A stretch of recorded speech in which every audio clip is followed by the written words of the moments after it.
we need to negotiate the idea of minimalism. The term was originally coined in the late 1950s to describe the abstract visions of artists like Frank Stella and Carl Andre, but has since been co-opted into an aesthetic that leans heavily on class privilege and the ability to choose less. Today, I want to critique what minimalism has become and then point to what a minimalist lifestyle has moved away from aesthetics and into politics. Ultimately, minimalism has promised for socio-economic and environmental reasons.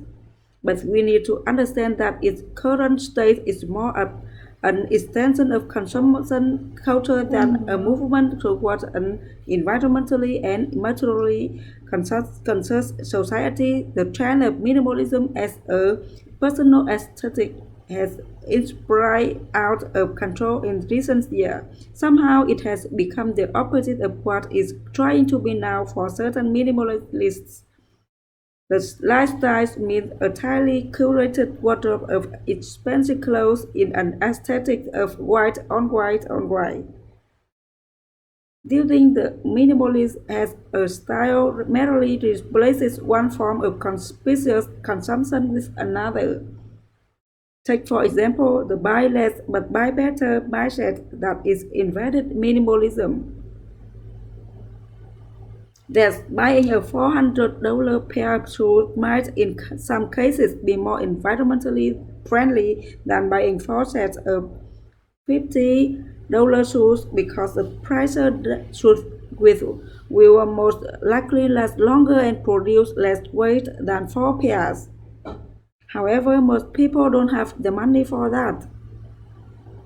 So this minimalist philosophy views the skill of having little to buy the most expensive things. Perhaps minimalists are purchasing less, but they are still buying into the idea of creating status where expensive items. Thus, if you don't have the means of money to rid yourself of your belongings and purchase just the right thing, then minimalism must not be for you. As Chester Fagan puts in her opinion piece in The Guardian, on the only people who can quote unquote practice minimalism in any meaningful way are people upon whom it is not forced by financial or logistical circumstances.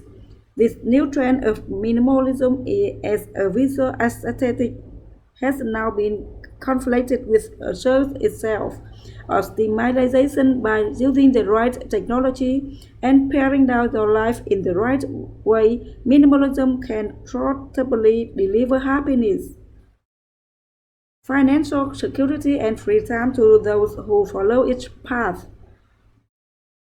Unfortunately, it can only be viewed as a key to happiness by those who already have more than enough. For low-income people, buying inexpensive clothing or owning less furniture is structural reality. Minimalism, however, can offer so much more than a stylistically slimmed down wardrobe. It can instead mean purposefully anti-consumerist and environmentally conscious lifestyle that work against the power of capitalism. The focus with then is not necessarily work to edit your furniture choices and anti-wear activewear down to the cream of the crop, but instead on working hard to critically assess your consumption choices.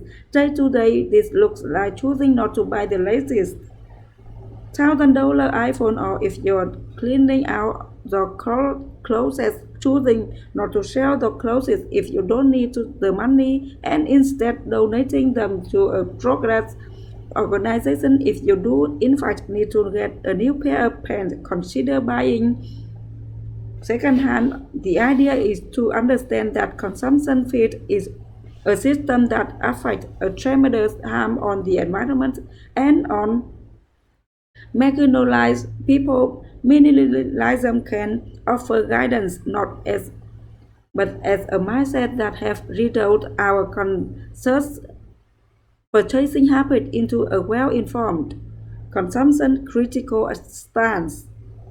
Minimum has slow grow more popular as it is taken hold of the American skies, and with that transition, minimalism has now become more watered down and at times the opposite of what is originally intended to be. So it's important to remember that an aesthetic trend and a way to minimalism can sometimes be just another insidious form of conspicuous consumption. As a pro-environment and anti-consumption choice. However, minimalism can offer a way to a negative constantly pressure us to buy more. Having and buying less do not need to be status symbols of or the subject of Instagram posts. They can be instead be radical political and environmental acts.